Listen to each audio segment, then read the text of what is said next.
Born into slavery in 1838, Bass Reeves was one of the first African-American deputy U.S. Marshals west of the Mississippi River. Time and time again, Deputy Reeves would head into the heart of Indian Territory and bring back the bad guys, dead or alive. During a career that spanned 32 years, he arrested over 3,000 outlaws and killed at least 14 men in the line of duty. So let's go ahead and dig into this badass Black History Month edition of Bloody Beaver Podcast.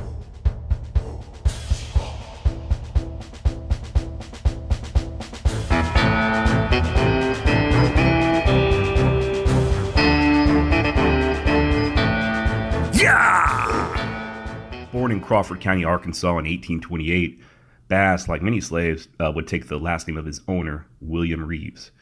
William Reeves, or Willie, as I like to call him, was both a farmer and politician. In 1846, he moved his entire operation, including family and slaves, to Grayson County, Texas, just south of present-day Oklahoma. I don't know if you've ever heard of Oklahoma before, but it's definitely a state in the United States. At this time, 8-year-old Bass Reeves basically just served as a water boy, and then as he got older, he became a field hand. But after all, Willie passed away, he would become a personal servant to Willie's son, George. Now, a quick note about George Reeves. Like his father, he was a politician, serving in the Texas legislature in the 1850s. And then when the Civil War kicked off, George raised a company for the 11th Cavalry. He eventually rose to the rank of colonel. The Texas 11th Cavalry during the course of the war were involved in approximately 150 battles and skirmishes. One report said that as many as 500 men fought and less than 50 returned home at the end of the war. Talk about a high attrition rate. Holy shit. 9 out of every 10 men dead. What a pure hell the Civil War must have been. You just can't imagine the carnage that these men witnessed. And I mention all of this because when George left to go fight for the Confederacy, he took Bass with him. At this point, Bass was serving in the capacity of George's personal valet and bodyguard. And it was during this time that Bass Reeves made his great escape, leaving the slave life behind and fleeing into Indian Territory.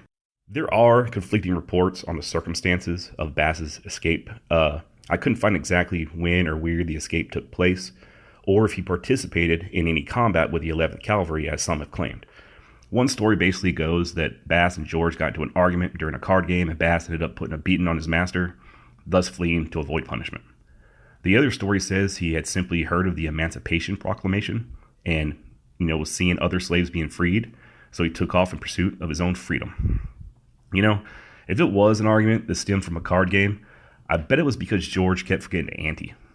You ever play poker with somebody that just constantly forgets to post their blinds? Hey man, you're up again. You got to remind them over and over and over. It's fucking annoying. Or maybe George splashed the pot. Maybe Bass got tired of it. Maybe he told George to stop splashing the pot. Maybe George told Bass that in this camp, I'll splash the pot whenever the fuck I please, prompting Bass to reach over and punch George in his stupid, non-poker etiquette having face. But that's just speculation on my part. Either way, Bass Reeves was no longer a slave, but he wasn't exactly free to go and just do as he pleased either. With the nation engaged in a bloody civil war, even areas not directly affected by the war would have been patrolled by home guard units, and they wouldn't have exactly welcomed an escaped slave with open arms, Emancipation Proclamation or not. But in Indian Territory, Bass was able to find refuge with the Seminole, Cherokee, and Creek tribes. But Josh, what the heck is Indian Territory? I'm glad you asked. Short answer, present-day Oklahoma. Oh, you want the long answer? All right. After the Louisiana Purchase in 1803, President Thomas Jefferson and his successors viewed much of the land west of the Mississippi as a place to resettle the Native Americans, basically just so the white settlers would be free to live in the lands east of the river. Indian removal became the official policy of the United States government with the passage of the 1830 Indian Removal Act. Originally much larger in size, by the beginning of the Civil War, Indian Territory had been reduced down to the size of present-day Oklahoma. And this is where the tribes subjected to the Trail of Tears were forcibly relocated to. Known as the 5 civilized tribes, these consisted of the Cherokee, Creek, Seminole, Choctaw, and Chickasaw tribes. And during Bass Reeves' time of escape, the territory would also be subjected to raids by Comanche and Kiowa war parties. And then after the Civil War, it would be used as a hideout for various outlaws and just all-around shady individuals. Not the safest place to go on vacation. Yelp wasn't around in the 19th century, but I'd have to assume that if it was, that the territory would have had a horrible rating. Bass Reeves easily assimilated into the Native American culture, learning their language and customs, living as they live. I would have to imagine he probably picked up quite a few skills that would serve him well later in life as a lawman. I also have to imagine that he made sweet, dirty love to many, many Indian maidens. You know, a little wiggle in the wigwam, if you know what I mean? A little papoose in the caboose, if you will. A little pee-pee in the teepee. Yeah.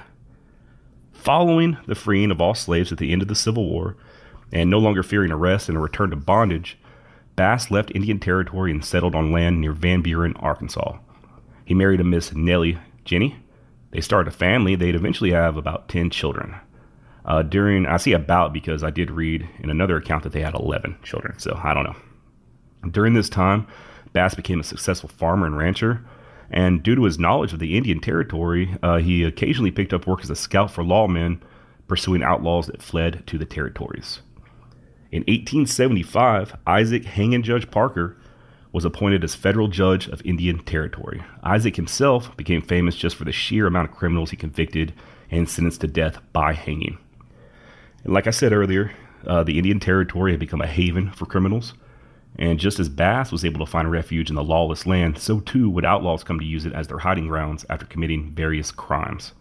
But this outlaw refuge was soon coming to an end. Hanging Judge Parker hired U.S. Marshal James Fagan, who himself commissioned 200 deputies to pursue these outlaws. And due to his familiarity with the land and the local Native American tribes and just his own former fugitive status, a 37-year-old Bass Reeves was deputized to head west into Indian Territory and bring some law to a lawless land. It's important to note that Bass, being denied an education during his time as a slave, was unable to read or write.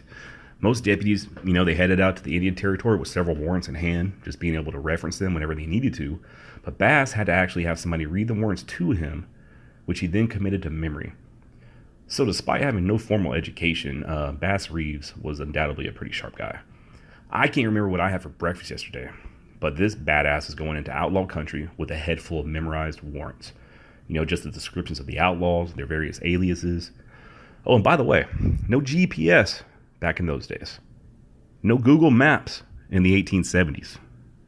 A man had to navigate by memory, and his jurisdiction was mapped out in his brain, all 75,000 square miles of it. At 6 foot 2 inches tall and at about 180 pounds, Deputy Reeves was an imposing figure. He was known to be a sharp dresser when off duty, often donning a large white hat and keeping his shoes polished and shined. He was known for his politeness and courteous manner.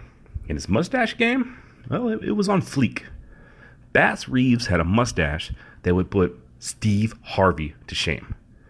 Interesting bit of historical trivia, but the phrase, "who wants a mustache ride," was said to have originated from Bass Reeves after tracking down and arresting an all-female gang of bandits known as the Thought Sisters. The leader of the gang, Juanito Shufflebottom, was later quoted as saying, "I don't know how the hell that black son of a bitch did it. There were 4 of us, and we thought for sure he'd wear out after a couple vigorous mustache rides, and we'd be able to escape. But after all 4 of us were done, he just chuckled, stroked his full and very luxurious mustache, and said, 'Okay, ladies, fun's over here. Let's head on back to Fort Smith.'" No, that's not true at all. But he did have a very manly mustache that, frankly, I'm jealous of. I look like a dog with mange when I try to grow facial hair. If you're curious, just do a Google search of Bass Reeves and you'll see exactly what I'm talking about. Bass was ambidextrous, being able to shoot equally as well with both hands. He wore 2 revolvers on his hips, cross-draw style with the butts forward. Deadly shot with both pistol and rifle. Bass was so accurate with the rifle that he was actually barred from participating in local turkey shoots. This accuracy is highlighted in an 1884 incident when Reeves went after noted dickhead Jim Webb. Webb, he had a pretty dangerous reputation himself, having already killed 11 men in Texas. And when Bass caught up with him, the two had a running gunfight on horseback.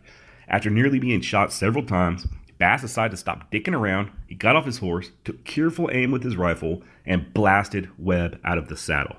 According to eyewitness accounts, the shot was made at a distance of about a quarter of a mile away. That's roughly 440 yards, and he was shooting at a moving target. I, on the other hand, once missed a deer that was standing 50 yards away, broadside and staring at me, and I had a scope. Bass just must have been one hell of a shot, or just a whole lot better than me. And if some of these names and places I keep bringing up, if they sound familiar to you, it's probably because you've seen either version of True Grit. Bass Reeves' job was basically like that of Rooster Cogburn. And like Rooster, Bass was stationed out of Fort Smith. He worked for Judge Parker. He'd head west into the territories, often being gone months at a time, hunting down fugitives. I did find out, though, there was a federal law that mandated deputies take at least one posseman with them when they went out into the field. So I'm not sure if the whole Lone Ranger thing actually really happened. On longer extended trips, the deputies would take a couple possemen. They'd take somebody along to guard the prisoners. They'd bring a cook, along with a couple of wagons called Tumbleweed Wagons. These Tumbleweed Wagons, they served as supply wagons and sort of a home base for the deputies to work out of when they were out in the field. And a way to bring back prisoners when they headed back to Fort Smith, like you see John Wayne do at the beginning of True Grit. Bass would come home, turn over his prisoners, collect his money, spend some time with the family, head on out again. Bass was also known to go undercover, sometimes as an outlaw. Sometimes he'd pretend to be a farmer or a cowboy, even going so far as to go undercover as a preacher to gain the outlaws' trust before apprehending them. In one such case, Bass was after a couple of brothers who were said to be holed up at their mother's house. He showed up, pretended to be on the run from a posse himself, tattered clothes. He had a cowboy hat with bullet holes in it. And he quickly gained the trust of both brothers and also of their mother. Once they fell asleep, he was actually able to cuff them and march them back to his camp without incident. There's another story where Bass, with his big fucking balls, marched directly up to the murderous Brunter gang and handed them a warrant for their arrest. The three stunned outlaws laughed as they initially saw the warrant, probably thinking Bass was a damn fool if he thought he could take all three of them by himself. They didn't laugh for long, though. In the split second that they took their eyes off of Bass to check out the warrant, Reeves drew his gun and killed two of them, immediately disarming and arresting the third. Despite using a little bit of trickery, Bass Reeves was said to treat his position with the highest level of respect, holding the law above all else. And this was evidenced in 1902 when Bass had to pursue and arrest his own son, Benny Reeves. Benny had just murdered his wife in a fit of jealous rage, and a warrant was issued for his arrest. Bass was out of town at this time, and the other deputies just kind of sat on the warrant, knowing that Bass would probably want to be the one to bring his son in. And they were right. Shaken but determined, Bass demanded to take responsibility for his son, and he set out to bring him to justice. He would return 2 weeks later, son in handcuffs, and deliver him to the court. And talk about tough love, man. Benny would be tried and found guilty and sentenced to life in prison. Later, though, due to a citizen petition and an exemplary prison record, he was pardoned and was said to have lived out the rest of his life as a model citizen. According to Bass's daughter, Alice Reeves, Bass considered the high point of his career tracking down and bringing justice to outlaw and reputed asshole Bob Dozier. Dozier, a farmer-turned-criminal, was considered kind of a jack-of-all-trades type of outlaw and was involved in just about every criminal enterprise you can imagine. He held up stagecoaches, rustled cattle, stole horses, robbed banks and stores. He was involved in land swindles. He acted as a fence for stolen jewelry. He was even known to rob lone travelers on the road of just whatever valuables they had on him, and was rumored to have tortured and killed people to obtain information. Said to be extremely clever. You mix that with a penchant for violence and you have one dangerous motherfucker on your hands. And thus far, despite some of Bass Reeves' own colleagues tracking him, Dozier remained free, even to the point that he openly mocked law enforcement and their inadequate attempts to apprehend him. He was actually able to get the drop on Bass too, ambushing the deputy as he searched for a dry place to camp during a storm. But as the saying goes, you come at the king, you best not miss. Dozier did miss, and Bass ended the man's life and criminal career with a rifle shot to the motherfucking throat. In 1882, Bass arrested the infamous lady outlaw Belle Starr, along with her husband Sam, for horse theft. Belle Starr, known as the Bandit Queen, was a hard woman involved in all sorts of outlawry. Outlawry? Yeah, no, that's a word. I didn't make it up. Outlawry is definitely a word. During her 16-year criminal career, Bass Reeves was the only lawman to ever successfully apprehend her. Bass's life wasn't without controversy. However, in 1887, he would find himself in jail for killing his cook.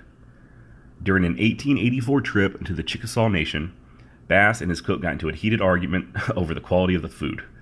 I guess words were exchanged, and then, according to members of the posse, the disgruntled cook proceeded to pour hot grease down the throat of a puppy that Bass was keeping in camp, prompting Bass to immediately shoot the man down.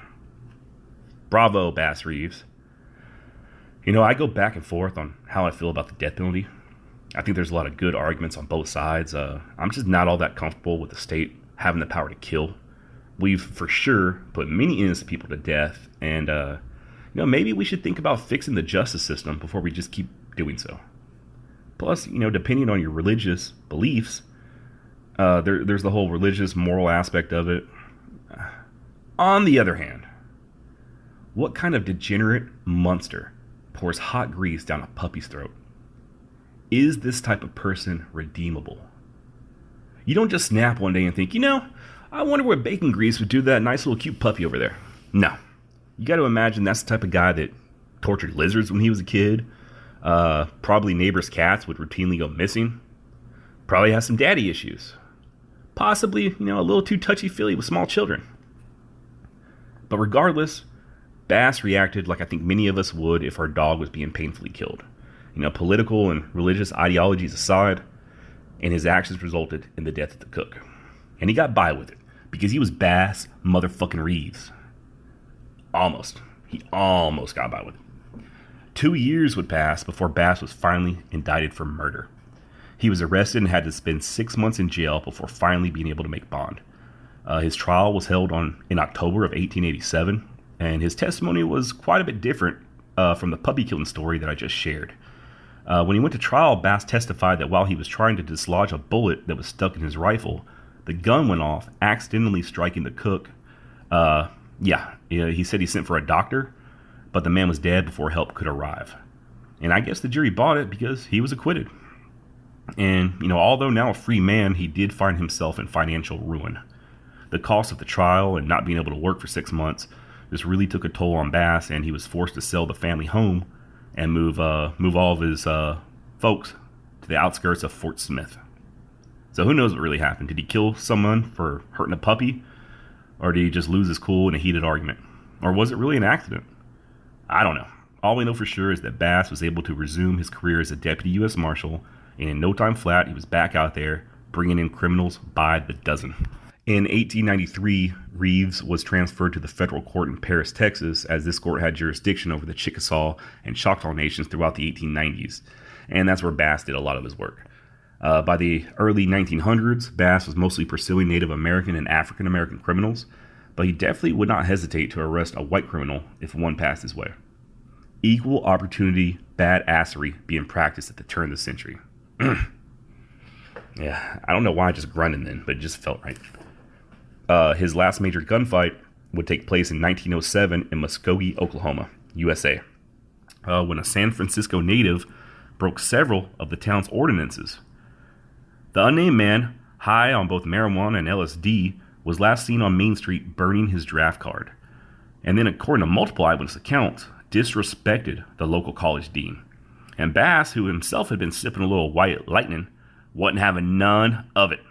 When asked for a description of the man, Bass was told he appeared to have long and shaggy hair, he was wearing beads and Roman sandals, and evidently the man had a history of, quote, making a party out of loving, end quote. Bass quickly tracked the man down, arrested him, and forced him to listen to several hours of Merle Haggard songs, which is exactly what should be done to you if this previous story made absolutely no sense. Seriously. Okie from Muskogee. Check it out. According to sources, the man then spent the rest of his life living right and being free. Nah, that was all made up, except for the year and the location. And the real story is almost as crazy as the crap that I just spewed out of my mouth hole. The last major gunfight that Reeves took part in did take place in Muskogee in March of 1907. A large group of black anarchists calling themselves the United Socialist Club, not making this up, had taken over a 2-story home and declared that they could claim any property in town. 2 city constables, John Caulfield and Guy Fisher, were sent with eviction papers only to be met at the door of the house by gunfire. Fisher was wounded but escaped. Caulfield was severely wounded and couldn't move from where he lay. The U.S. Marshals office was alerted and deployed to the scene, but several deputies were pinned down from gunfire coming from the house. Reeves, having arrived late, noticed where most of the gunfire was coming from, and he was able to locate, shoot, and kill the anarchist who was firing down on the lawmen from an upstairs window. The lawmen, they ended up killing 2 more of the group before the remaining 7 anarchists surrendered. Constables Caulfield and Fisher recovered from their wounds, and U.S. Marshal Ledbetter called Reeves one of the bravest men this country has ever known. Bass would have been either 68 or 69 at this time, and still taking out the bad guys. That same year, Oklahoma would finally gain statehood, and the federal office was downsized, forcing many of the lawmen to find different jobs. Bass ended up joining the Muskogee Police Department and walked a beat downtown with a cane. Not only did he walk a beat downtown with a cane, but he was also supposedly accompanied by a helper whose job was to carry around a satchel full of pistols. Wow. I think that's when he finally reached pimp status as a badass. You don't even have to carry your own gun. Now, let's be honest, you simply don't fuck around with a man that carries around a sack full of pistols. Not surprisingly, there were no crimes reported on Reeves' beat during his time as a police officer. Altogether, he would be a lawman for 32 years, dealing out death and justice without himself ever being wounded.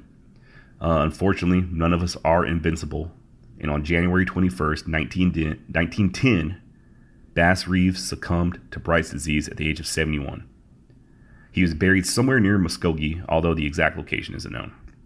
And I wasn't sure exactly what Bright's disease was, so I looked it up, and it's a historical classification of kidney diseases that would be described in modern medicine as acute or chronic nephritis. It was characterized by swelling, the presence of albumin in the urine, and was frequently accompanied by high blood pressure and heart disease. Also, I noticed just a random fact to throw in that famous poet Emily Dickinson died of Bright's disease, as well as Judge Parker. Remember him? The hanging judge we touched on earlier? Remember William Reeves, the man that owned Bass when he was a slave? Well, following the Civil War, William went back into politics, serving in the Texas legislature during the 1870s and 80s. In 1881, he became Speaker of the House of Representatives for the state of Texas. And under his watch of Speaker, the legislature helped fund the University of Texas in Austin, pissing off Aggies everywhere. Reeves' family history states that he saw a young child in danger from a rabid dog and jumped off his horse to protect the youngster, at which point he himself was bitten, contracting rabies. In his remaining days, William Reeves was placed in a wooden shed padded with mattresses to protect him from the potential self-inflicted violent tendencies associated with the disease. He died of hydrophobia in September of 1882, only 3 years before the vaccine for rabies was discovered. He's buried on land he once owned in Pottsboro, Texas. Woo! Remember Belle Starr, the female outlaw Bass helped send to prison? Well, her husband, Sam Starr, was killed in a gunfight in 1887, and with the death of her husband, her outlaw career was effectively over. She would continue to associate with some bad characters, though, and the circumstances involving her death are still a mystery to this day. 2 days before Belle's 41st birthday in 1889, she was killed while riding home from a neighbor's house. Shot by ambush, she was shot again after she fell from her horse. Belle died from gun wounds to her face, shoulder, neck, and back. And according to legend, she was shot with her own double-barreled shotgun. According to one story, Belle had attended a dance when an intoxicated Edgar Watson had asked if he could dance with her. Belle declined his advancements, so he followed her home and shot her when she stopped to water her horse. It was claimed that this man was tried, convicted, and executed for murder, but there's another story that say that nobody was ever found guilty. Another suspect was her son. Evidently, she had recently beaten him for mistreating one of her horses. And her son, Eddie Reed, he was later convicted that year of stolen property and horse theft. So much crime. At the beginning of the podcast, I said that Bass Reeves was one of the first African-American deputies west of the Mississippi. Although when I was doing research, multiple sources did claim he was the first. Those sources may not be factually correct. A story in the Indian Pioneers papers at the Oklahoma State History Museum tells of a posse led by one Negro Smith from Fort Smith in 1867. Smith was sent out to catch a gang of outlaws who had robbed a stagecoach and killed the driver near Atoka in the Choctaw Nation. The Cherokee Advocate reported in October of 1871 that a Cherokee Indian named Ross had killed a black deputy U.S. Marshal on the banks of the Arkansas River opposite Fort Smith. Reeves, though, if he wasn't the first, he certainly became the most famous African-American deputy to work the Indian nations before statehood. And Bass's legacy didn't end with his death. In 2007, his pistol and badge were donated to the U.S. Marshals Museum in Fort Smith, Arkansas. These items were donated by Bass's great-nephew, federal judge Paul Brady. Judge Brady said his great-uncle Reeves was as much as an inspiration as he was a relation. In addition to being related to Reeves, Brady is connected to the Brown versus Board of Education ruling, which is definitely one of the most influential U.S. Supreme Court decisions of all time. The 1954 decision effectively ended segregation in public schools. In his bio, Brady said that he decided to pursue a legal career after working with a small group that met and developed the case in his aunt's home. Brady said he is pleased that more people are learning about his great uncle, adding that the more people know, the more they will be inspired by his actions. And I thought that was pretty cool, that in these modern times, Bass Reeves' DNA is out there, not only using his inspiration to bring equality, but as a federal judge, making moves, fighting crime, and helping to put away the bad guys. And that about wraps it up for this episode of Bloody Beaver Podcast. Thanks for listening. Before you go, though, I'd like to say a few words about my last debut podcast on Hugh Glass. I actually considered taking it down for several reasons, mostly a combination of cringe-inducing moments coupled with a total lack of editing. To me, it's almost impossible to listen to. It was a rush job, and it shows, and going forward, I'm going to take a lot more pride in my work. This is the first time I've ever done anything like this, and I'm definitely working with a huge learning curve. I'm hoping to develop a more professional and polished product as time goes on, though.